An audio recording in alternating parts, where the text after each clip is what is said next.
The Shoemaker of Paris. It is the year 1775. The place is Paris, the capital of France. Paris was then a great and rich city, but some parts of the city were very poor. The poorest district of all was Saint-Antoine. There the people lived in great poverty. They were hungry, ragged, and desperate. Misery hung like a black cloud over Saint-Antoine. However, one dull November day, there was laughter in Saint-Antoine. A barrel of wine had fallen from a passing cart. It had broken as it fell. The wine had run out over the road. The holes in the road had become pools of red wine. The miserable people rushed out to drink what they could. Some fell on their knees and drank like dogs. Others collected the wine in their hands. Some others dipped rags into the wine. They laughed. Laughter was a strange sound in Saint-Antoine. A tall, thin man dipped his fingers in the red mud. He wrote in large letters on the wall, "Blood." The time was near when blood, not wine, would flow in the streets of Saint-Antoine. The barrel had been on its way to the wine shop at the corner of the street. The owner of the wine shop, Monsieur Defarge, was standing in his doorway. He was watching the scene. As he watched, his face showed both pity and anger. There was pity for the misery of the people. There was anger against the rich who caused that misery. Defarge spoke to the tall, thin man. "Yes, Gaspard.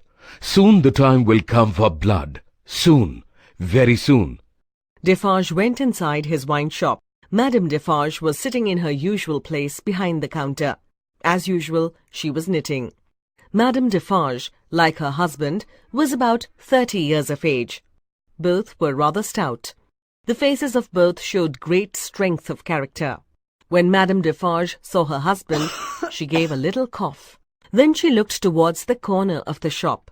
Defarge followed her look. He saw two strangers sitting at a table. One was an elderly gentleman, clearly an Englishman. The other was a young lady. The elderly gentleman went up to Defarge. "My name is Jarvis Lorry. I'm the guardian of this young lady. Her name is Lucy Manette." "Lucy Manette!" exclaimed Defarge. "Yes, she's the daughter of Dr. Manette."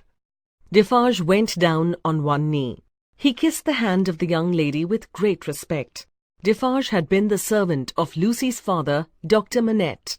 But that was about 18 years ago. That was before Dr. Manette was put into prison. Dr. Manette had now been set free, and Lucy had come to take her father home. "May we see Dr. Manette?" asked Mr. Lorry. "I'll take you to him." Defarge led the way across the courtyard, then up some steep stairs. "How is he?" whispered Mr. Lorry. "You will see.